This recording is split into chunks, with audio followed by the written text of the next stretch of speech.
Yeah. My come never sleep on me. Eyes on my chain, so you know I go get it. What you looking at, fool? 너의 눈 허리 멍청했고 Find your comfort from another, yeah. I go low like undercover, yeah.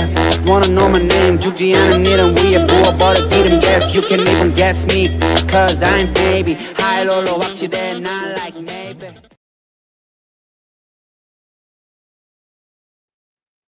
Hey, what's up, guys, and welcome. Thank you for joining us on this Veterans Day. We got some special guests coming on shortly, and I will introduce them in a minute. But I wanted to, say thank you to all our veterans out there, and pay our respects, and that's why we're doing this special Dobie talk today. I got a few friends on. They're going to be coming in and talking a little about their history and their service, and then talking about their love for the European government. All right, but I wanted to play this little intro clip for you guys, so we can bring them in. All right.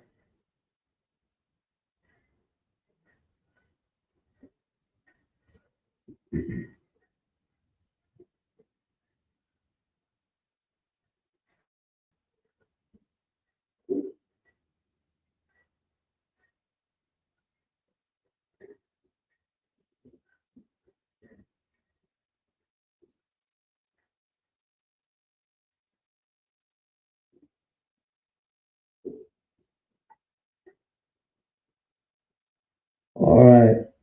With that said, with that little cadence, I'd like to introduce you to Robert Vasquez. Thank you for joining us, Robert. Thank you, Mark. Thank you for having me, man. You. And then let me introduce Eric. How you doing, everybody? What's up, Eric? Pretty good, man. Pretty good. Hanging in there. So again, thank you guys for joining us. Yeah, thank you guys for joining us. We're all in different parts of the country right now. Eric's from Kentucky, Robert from Texas, and we do have one more other guest joining us. Hopefully, he can jump on. He's from Colorado.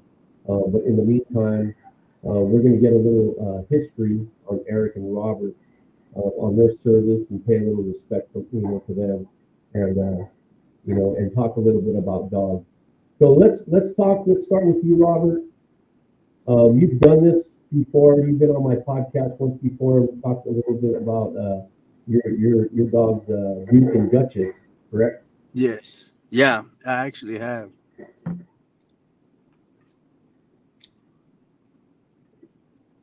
And so you're not how do I say, you're a little experienced in the podcasting now. I wouldn't say all that, Mark. But I'd say more experience as far as talking about. Brother. Yeah. I mean, as far as talking about Dobermans, man, I can talk all day and night about them, man. So yeah. But yeah, man. So let's start with. No, I was just gonna say, man, I want to say thank you again, again, Mark. Yeah, no, thank you again, man. Thank you for having me, and it's always fun, and I enjoy your content and your kennel, man. And thank you for always showing love, and just want to say thank you again, man, for having me on. Well, thank you, Robert. Again, I know you guys, pretty much sacrificed a lot during your youth and when you served, and we just want to give back because, as you know, or if you haven't known, my family is really big in the military, in serving, our country. Whether it comes to my father, my grandfather, my great grandfather, my uncle, my brother-in-law, they pretty much all served. And so I pay a lot of respect to you guys and the sacrifices you guys made. And so I always give back. I love our flag. I love our country. I don't, want to be anywhere else. So that's why I give a lot of tribute to you guys, and especially to our flag, and what it represents. So So let's start a little bit about your history, Robert, and then we're going to jump over to Eric and get his a little backstory on him. Okay.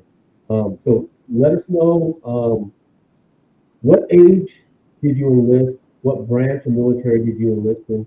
And what was your focus? And why did you enlist? So I enlisted right after high school at the age of 18 in 2002. And so initially I was supposed to leave the boot camp in 2003, but I left like 6 months earlier and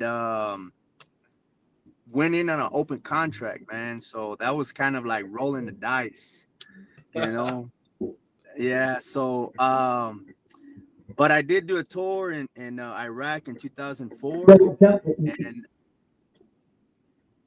And so as far as the Doberman, I mean, for it just being the devil dog, I mean, and they're just, I mean, just to touch a little bit on them, I mean, they're just unique, their intelligence, their drive, and their loyalty, man. So and I'm really fascinated and love the breed. So that's why I chose the Doberman. Yeah, for sure. But just touching base back on your service, did you know about the Dobermans when you were in the service at that time? No, so I did not. I did not know too much about the European Doberman or just the Doberman itself. But I Mm-hmm. was informed or had knowledge of the devil dog and why Marines were called the devil dog, which I believe the Germans gave us the name Tufelhunden, which is devil dog, and how the Yep. dogs how the Sure. dogs were used at that time in war. So it's just Yeah. I mean, it's one of those things how I guess you could Did you say have any experience when you were in service with the canines? no. So I did not have any experience or let alone any contact with any units that were using dogs or canines or working line breeds out there in the battlefield. So my Yeah. MOS or my job Oh, was okay. with engineer company. So what the Marine Corps would call a pogue is what I Gotcha. was. Not by choice, but but just that's what I got. That's Yeah, where I got yeah. thrown I into, think man. So my dad was actually, yeah, yeah. My dad was the first, I believe he was infantry, and then he was an engineer, but he was in the army. He was stationed at Fort Lewis up in Washington, okay, but he was also stationed in Germany. And it's so nice, funny, because that's where European Dobermans came from, and designed in right, Germany, right? Mhm. So when right, he came back, and I'll tell you a little history of why I love the Dobermans just real quick. My mom had American Dobermans.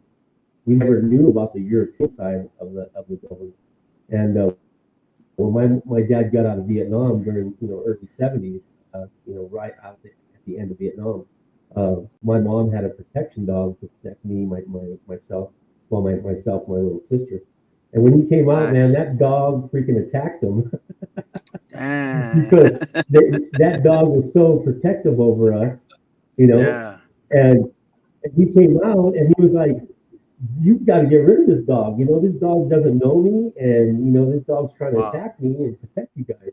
So at that time, Yeah. around 1973, we had to get rid of my Doberman. But yeah, so that's how I came along of knowing the Doberman and loving the Doberman, and then we had various dogs and Dobermans, later on. So thank you for a Nice. little history about your service. We'll get into the devil dog, the Doberman shortly, and talking a little bit about them. So let's get a little bit of history and introduction of you, Eric. What age did you enlist? What branch of military? And then what was your focus in there? And did you have any experience with canine units, when you were enlisted? Yeah, so I enlisted at 17. I needed parental consent. My dad was not a big fan because again, same age as your father, so he had a lot of friends not come back from Vietnam, so he was pretty hesitant on signing the parental consent. But he did sign it. I went to boot camp right after high school, infantry Marine. I did 8 years, both contracts at Camp Pendleton. Shout out 1-4 and 3-1. So I did 8 years in the Marine Corps. Glad I did it. I wanted to join the Marine Corps probably since I was 11. And it was one of those things like, it's the Marine Corps, it's like, I want to do it, but it'll probably never happen. And I came home senior year. I was like, hey mom, like just out of the blue, I was like, hey mom, call the recruiter for me. And that once that ball got rolling, shit, dude, we're already in the thick of it. So we're going to do it. So yeah, it was one of those kind of like, but yeah. And then as far as Dobermans go, my dad had a bunch of Dobermans growing up. I grew up with like Rots, Dobermans, German Shepherds. So like all the dangerous breed type dogs. So yeah, I've Sure. been around Dobermans. It's definitely, I will say, because Voodoo, who's 7 months, she's my first Doberman as an adult, like being her actual care provider. It's a lot different being that sole provider as opposed to just a kid in the house that has Dobermans. They say Velcro dog, and they are not kidding. And that's something I didn't experience growing up because it was my dad's dogs. And like, I got to watch out where I walk because I'm going to trip over this dog all day, So, but that's what you want in a dog. You want a dog Sure. that wants to be around you, that wants your back, that kind of thing. So, yeah, that's kind of where we're at right now. Yeah, most definitely. They truly do have your six. You know what I'm saying? Almost too much, as they say. Give me 5.5. They're always watching out for you. Yeah. They're very codependent. Always. They're very codependent on their owner, and that's what I always try to preach to all our clients is like, these dogs. That's why they don't use them in police canines anymore, because it's very hard for them to, change handlers if they Exactly. if a police canine unit, will change a department. It's very hard for them. Where a Maui or a Dutchie or a German Shepherd VSE is very easy transferable to another trainer or a handler. Where a Doberman isn't. You would have to wait 2-3 years. And, the police or police canine squad or anything that you're going to be using these canine dogs for, they don't have time. So yeah, but yeah, they're very, very codependent. That's why a lot of times when I home a Doberman with someone, I always try to tell them the first week or 2 weeks is very crucial because they're transitioning from our home to your home, right?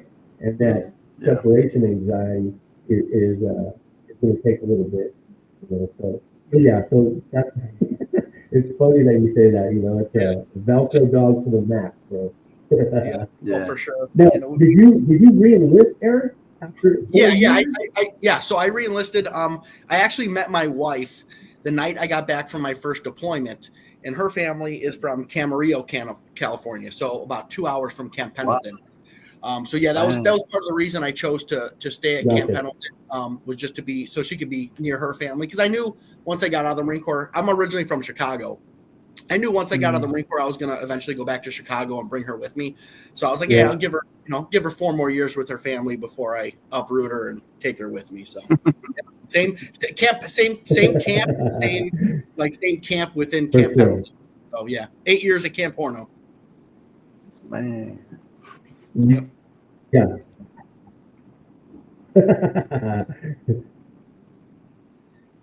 Did you listen to that? Say that again, Mark. You said you were in Afghanistan, right? You there? I'm sorry, Mark. Yeah, you had broke up a little bit. Did you do your boot camp in where were you stationed at? So I did boot camp in San Diego. Yeah, Oh, I you did did? boot camp Okay. in San. Yeah, I did boot camp in San Diego. Is And there then, certain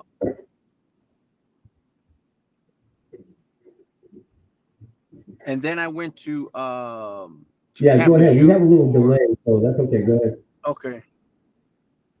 I went to Camp Lejeune for my MOS school, and then once I finished my MOS school, once I hit the fleet, I had went to Cherry Point, which was just like an hour away in North Carolina, and I was with MWS's 274, and I believe that unit might have been dispatched. I don't even think they're actually active anymore. So, but that's where I did my years of service was in North Carolina and Cherry Point. My first So unit I got was disbanded too. Yeah, because I think my dad did. Oh, did you? Yeah. My first unit got disbanded. I want to say last year. Go ahead, Eric. My first unit got disbanded. I want to say last year. And they turned into like the first littoral unit or something like that. But yeah, they did it makes you feel old, man, when your first unit's like not a thing anymore. You know, it's like, oh, Yeah. not getting any younger. Do they normally do that after so many years? Say again? Do they normally disband after so many years? Is No. that natural, or is this something? No, they normally don't. I mean, there's a few factors that lead into it. I think with my unit, it was more of a restructuring of the Marine Corps. And they moved, like, I know my unit changed to a different unit, and I believe they moved that new unit to Japan instead of Camp Pendleton. So yeah, a lot of moving pieces these days in the new Marine Corps. So, but yeah, they did a ceremony. I know a couple guys went to the ceremony, but they live streamed it. I was able to watch it and stuff. But it was and honestly, I wasn't expecting it, but it did kind of hit me in the feels a little bit, you know.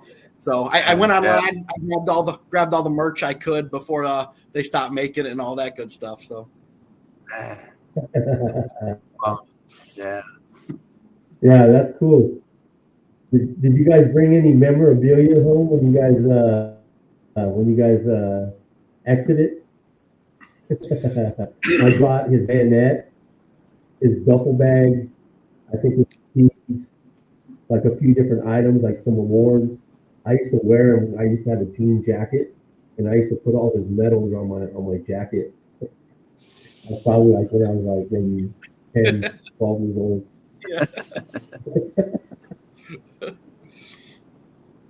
Yeah. Do you guys pretty. bring any memorabilia back, like your duffel bag? You guys have like memorabilia that you guys have? I have. They're pretty. You guys bring stuff home? They're pretty sticklers these days on what they give you. They want back. So I don't have any packs or any gear or anything like that. But I kept all my camis. I kept my dress blues and stuff like that. Like all the stuff I paid for, you know. And then obviously like awards and medals and stuff like that. Yeah, same here, Mark. I love patches, man. I love patches, so I know. You did, Rob? No, I was just saying, same here. Like most of our gear, we all got to turn in, but the things that like uniforms and things of that sort, you can keep. Yeah, you can keep that. So, I'm not fitting in it. I'm gonna keep it. Yeah. Yeah. Yeah, that's for sure, man. Yeah, it's just for show now. I'm big on patches, and I think. I'm big on patches, and I think I was talking to you, Eric, earlier about marketing. Stickers that you have and stuff like that. So I think I still have a couple patches from my dad too. But it's cool to have those memories, you know. Yeah. Yeah, it's cool to show the kids eventually and stuff like that. Yeah. So, all right, guys. Well, let me get into, yeah, most definitely. Especially all the pictures that you guys have too. Um, if you're into Rob, let's get into your Duke and Duchess real quick. And why did you eventually get the two dogs? And what are currently your updates on the dogs right now? What do you guys currently do? 'Cause I know they travel with you pretty much everywhere you guys go, right? Yeah, so I'm actually really fortunate to have a job.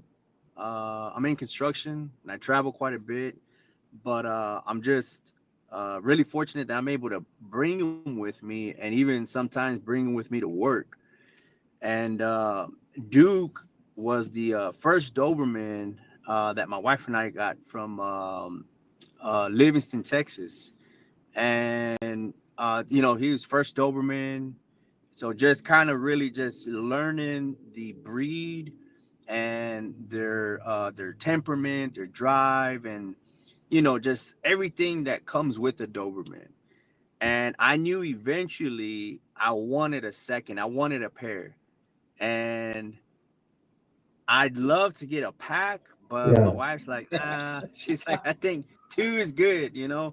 But I knew that once we were gonna get our second Doberman, um, she was like, "Hey, let's get a red." I really like the red. So yeah, I'm all for it. So, um, then I really did a lot more digging and research on the European Dobermans, as far as what they're really used for, and um, that's what I was really aiming for, was just workability, and that we're able to learn how to turn on and turn off. Um, you know, I know there's other breeds out there that yeah, people may go to, and not to knock any of the other breeds, man. I love the working line breed, other working line breeds, but I know there's some factors that come into play, such as like just a constant drive and not really being able to turn off like the Dobermans do. And that's what I love about, as far as Duke and Duchess go. Like, they know when to work, they know when to be dogs, and they know when to just chill and relax. And so Duchess, sure, sure. uh, she definitely has a higher drive than Duke, but she is a lot more keen on catching things before he does, just like you had mentioned. And so Hmm. she knows her role when we're in the house. And so she is just she's an amazing dog when it comes to protecting, and when it comes to just being watchful. And so the times that I do go out of town, I'll either leave one, which is her, and I'll take Duke with me, or I'll leave them both there at the house with my wife. And they do their thing, and they take Yeah, care of the house, and they keep her company as well. nice, nice. Yeah, because I know you guys picked up Duchess from us back in what, 2021, 20? So she's coming up to about Yeah, what, 4 years so old, 4 or 5 years old now? yeah, she just turned 4 in August. Yeah. Yeah, she just turned Nice. 4 in And Duke's August. what, a year older than her? Duke he'll be 5 in February of next year. Yeah, so they're about 6 months apart. Yeah, Oh, okay, nice. Not that bad. So yeah, they're pretty much puppies no, when you had them both, right? yeah, they're definitely puppies. Yeah. Yeah. So, okay, So cool, man. I'm glad that you guys are doing well with them and they're taking care of you guys, especially your wife when you're away. That's the most important thing, yeah, you know. yeah, Especially, that's why I basically got my first European.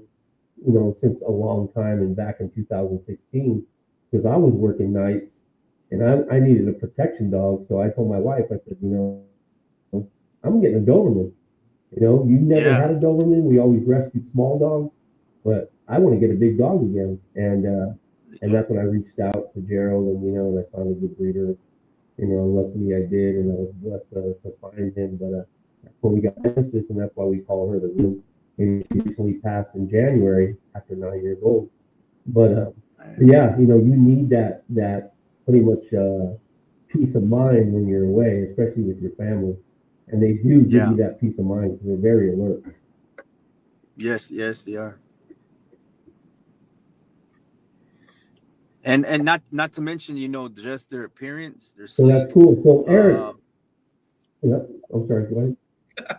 no, I was just saying, just their No, go intimidating ahead, look, go their ahead. Finish your appearance.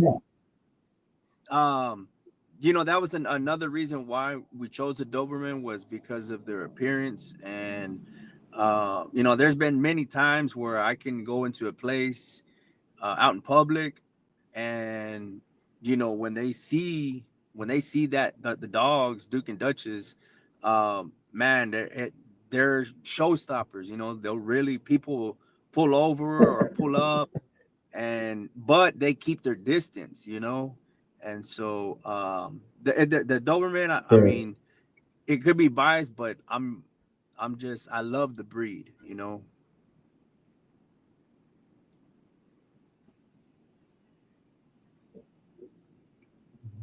That's awesome. Yeah, they're a great breed. Again, I've owned various different breeds, and I always come back to the Doberman because just their personality, their character, their temperament, their behavior. They have all the qualities, like you said. They know how to turn it on and turn it off, and just be that pet for you. They're big emotional support systems, especially for service Yeah, dogs. Like we use them for, especially for veterans. So yeah, they're just one of the dogs that again that are big companions for us as men because we like long dogs, but they're very classy and structured and that awesome look, and again that intimidation factor, so definitely. yeah, I think they have it all. What about you, Eric? Yeah, so Tell us like about your babies. yeah, like I said, I grew up with Dobes and Rots and all that stuff. When me and my wife got our first apartment, we started with pit bulls. At one point, we had 3 pits and then a shepherd. We still have the shepherd. He's like almost 14. And then my and to be honest, I've always wanted Dobes. To be honest, my biggest hesitation was the posting of the ears. I'm not like I'm not an arts and craftsy kind of guy. I get frustrated with that kind of stuff. So I was like, I've always put it off because I just didn't want to deal with it. But I was thinking, I work from home most of the week. I'm only in the office 2 days a week. And I'm like, what better time? When am I going to have this much time, to get a puppy, to dedicate to posting the ears and all that kind of stuff. So yeah, I finally pulled the trigger. Voodoo, it's a girl. She just turned 7 months old and just total firecracker, just 7-month-old Serbian line Doberman, just, balls to the walls. Hell So yeah. so right now we're just working on, really solid, tight, basic obedience. Eventually I'd like to transition, once she hits about a year old, maybe transition to some PSA type work. But yeah, all in all, just, keeping me young, keeping me on my toes. The kids love her, but again, going back to what was already said, like always on alert, and what I like about the Dobermans, especially, like if you watch her ears, Yeah. like they go in 25 different directions, one ear out, one ear in, and it's like a pin drop, and she's watching it. But yeah, I mean, especially not a lot of Dobes in Kentucky where we're at. So I'll get like Amazon drivers stopping by the house being like, "Oh man, you got a Dobe." I'm like, "Damn right I do, dude. Damn right." Yeah, man. So Yeah, yeah, definitely yeah. the show, the showstopper factor. I'm big on protection dog. Kind of like what Gerald says. Like, if I have a dog, I want you to provide something for me as well, and for me, it's just that, watch my house at the very least, watch my house, with the pits, the shepherds, stuff like that. So I've always been a big dog guy. I've never really had a draw to smaller dogs. So, but yeah, growing up with Dobes, I was like, you know what, it's time. If it's now or never, so yeah, we pulled the trigger and we've been going on ever since. Nice. Yeah, it's fun. And your dog's red, right? Your dog's red. So funny enough, I have only liked black Dobes, and then I get a black Dobe, and I'm like, damn, dude, I kind of like red Dobes now. So yeah, maybe there's a red, in the future, but yeah, no, she's black. Oh, she's black. Okay, so she's black and tan. Did you import her, or you found a local breeder out? No, actually, I got her from Doberman Valley, Amadeus Valley Dobermans out in North Carolina. He was on Gerald's podcast. And funny enough, I followed. Yeah. I followed him a while ago, and he was on, because I follow a couple breeders. I'm like, oh, you breed good dogs. I like the look. Blah blah blah. I follow you on Instagram, that kind of thing. And then I saw him on Gerald's podcast, and I'm like, oh, I'm gonna follow this guy. And I was already following him, and I'm like, you know what? I'm just gonna hit him up. See what litters he's got. What are we talking price wise? That kind of thing. And then like 30 minutes later, boom, deposit. I'm like, hey babe, I'm driving to North Carolina, and 3 weeks to go pick this dog up. So yeah. I'm pretty spontaneous. So yeah, it was right. Yeah, that's cool, man. There's a lot of breeders out there nowadays. We try to keep up with the network of breeders in our circle. That are doing it the right way, and the pervasive breed and things like that. So I'm a big breeder, especially when Gerald promotes good dogs. And always shout out to Gerald, because he's the one that got me into this whole crazy world of working line European Dobermans. And so shout out to him, because he's always mentoring, and he's always doing some good things, with the breed. Because when he gets a dog, he always puts 110% into his dogs, and titling them, and genetically testing them, and making sure that he's finding the right breeders to breed with. So, I'm glad that I did find him, and now again, I'm doing my own thing, but always paying respect with him, and even we have an upcoming litter pretty soon with one of his dogs that I bred with Artemis, my Serbian female, and he has a female from her. Her name is Reaper, and we're breeding one of his studs coming up hopefully in December or January. So again, I'm always, keep close with him. So again, that's great that we all have, a lot in common, especially when it comes to the breed and the government.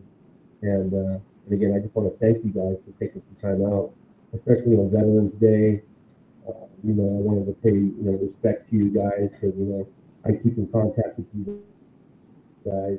Me and Eric jumped online the other day on Instagram talking about sports and stuff. And then Robert, I'm always talking to him, referred a new client to us, which is Kyle. Is that correct? That's correct, right, Rob? Yeah. So we were deep fishing one weekend, and we got into the topic of dogs, and I showed him Duke and Duchess. And I think he might have been scouting or already on the look for a dog.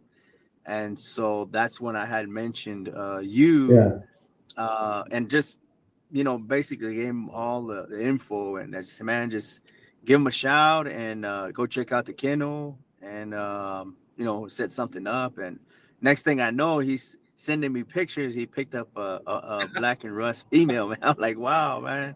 Yeah. Yeah, it was funny because they were looking for a red, and I guess his wife wanted a red, and he wanted a black, but sometimes making the wife happy, happy wife, happy life. He was like, come and see her, let's go do a visit. So they came and did a visit, and she fell in love with her. Her name is Pearl. They named her Pearl, and she's doing great for them. And like you said, Eric, the trials and tribulations of ear posting. So they're going through it right now, brother. Yep. Yeah. Yeah. No, Yeah. if I had $1, my wife helps me with the ear. My wife helps me with the ear posting. I'll usually, hold her because my girl does not like it. Even after all this time, she is not a fan. So I'll hold her, keep her calm, give her some treats while my wife does it. But if I had $1 for every time me and my wife fought when we posted the ears, I would be not living in California. I'd be on an island, a private island somewhere. Because I'm like, oh, you're doing it wrong. That tape's not straight, all that kind of stuff. Yeah, same reason we stay away from IKEA, Yeah. Man. That is so funny. Yeah, that's why we've been doing a lot of educational videos, Dobie Talks, to try to help out our clients with ear coaching and things like that. Because we know that, that's one of the big keys where people always ask, like, how do I ear coach? Yeah.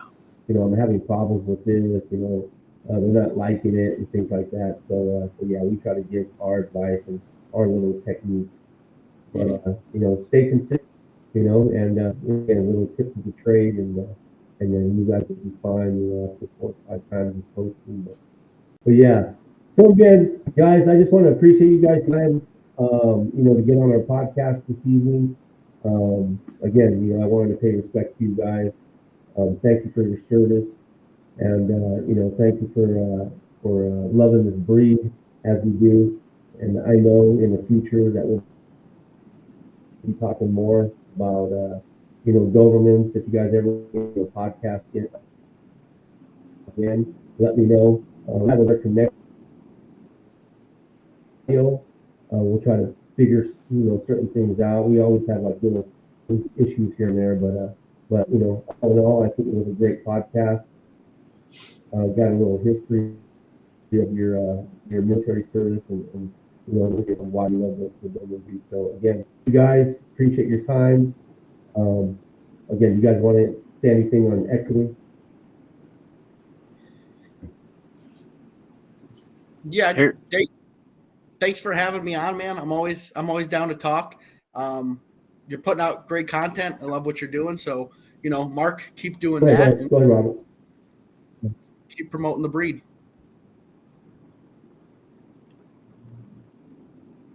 Yeah, Mark. Thanks, Eric. Appreciate you, man. Again, we'll do this again. And again, thank you. Robert, do you have any exiting things to say? No, man. Just wanted to say thank you again, Mark. And again, appreciate the content. Keep putting it out there, brother, and to help a lot of other new owners of the Doberman. And just want to say thank you again for having me, man, on your podcast.